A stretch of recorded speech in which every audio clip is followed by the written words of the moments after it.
So Venom: The Last Dance, the third in the Marvel Venom series, but the fifth in the Sony Spider-Man universe, which includes Morbius and Madam Web, both of which were absolutely pants, follows on from Venom and Let There Be Carnage, the latter of which was directed by Andy Serkis, who was originally going to direct this, but then was busy with Animal Farm, which he's really been working on for quite a long time, although he does still have a key role in this. So this is, in fact, the directorial feature debut for Kelly Marcel, the British filmmaker who I admire and like very much, who wrote the previous installments, but also wrote Saving Mr. Banks and 50 Shades of Grey. So, she is a versatile filmmaker.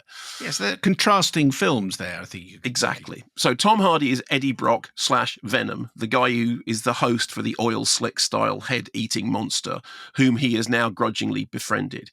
Eddie and Venom have become the key to freeing some monstrous underworld overlord from the eternal prison in which he is locked. And he has now sent these big, gribbly beasties to find Eddie in order to do the unlocking. So Eddie and Venom have to make their way across the US, sometimes hanging onto the side of a plane, and sometimes on horseback. Here's a clip.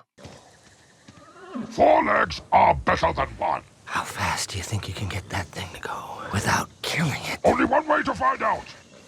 Nice horsey. Hey. Nice horsey. Surprise, horsey!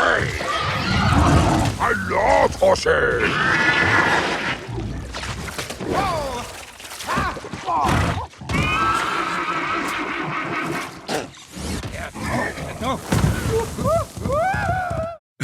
Goodness knows what's happening there.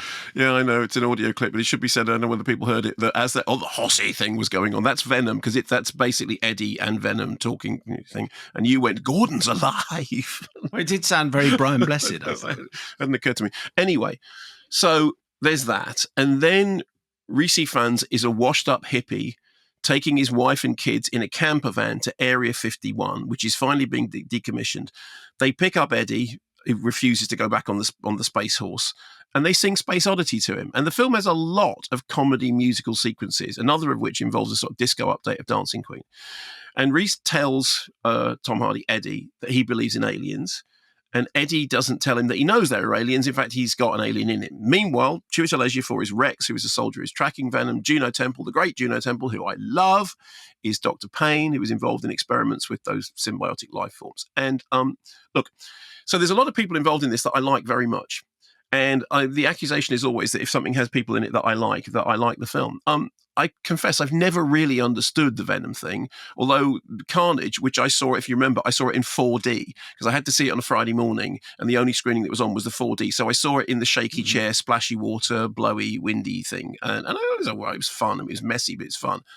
Compared to this, Let There Be Carnage was positively Shakespearean in the sturdy construction of its narrative. This really is a bunch of unrelated set pieces, some of them funny, some of them quirky, some of them irksome, edited together, apparently not on an Avid, but in a tumble dryer. I mean, it's like somebody just put all the scenes into a washing machine and just put it on fast spin. I mean, Carnage made no sense. But it was it made no sense, but it was a joyride. This is more like a sort of 12-lane pile-up. It is an absolute car crash of a film. Now, that's not to say that bits of it aren't entertaining. I mean, Tom Hardy arguing with himself, with Venom, can be funny. But it's made on the principle that if you throw enough, to use Nancy Pelosi's word, if you throw enough poop at the wall, then some of it is going to stick. And there is a lot of poop here. And I mean a lot of poop. The gag when Reese Fans sings Major Tom, Space Oddity, is a one-line joke that takes up an entire scene. The dancing alien in Vegas, that's something that would have been dropped from Mamma Mia as having been, we're just indulging ourselves. At times, it plays like a kind of infantile kids film. I mean, I was imagining 12-year-olds being excited just by the sheer number of monsters. But of course, as with the previous installments, it's a 15. So there are jokes about, anal probes and public urination and a very deliberate melon farmer, which seems to have been put there either to ensure that it gets a higher rating or to say, hey, we've got a higher rating, we can say this. This is the BBFC's description, which is actually the most coherent description of the film. A man bonded with an alien entity becomes the prey of secret organizations and monstrous creatures in this sci-fi fantasy sequel. Although the tone is often comic, action scenes are intense and occasionally bloody. Kelly Marcel has confirmed that this is the closure of the Eddie Venom arc, but the film does definitely set up a key character to be developed in future films. I stayed to the very end, and I mean the very end after 4 billion people had been credited for working on the VFX around the world, and yes, there is going to be more, probably in a different direction, and I can't say that fills me with any sense of delight at all. So the Venomverse kind of continues?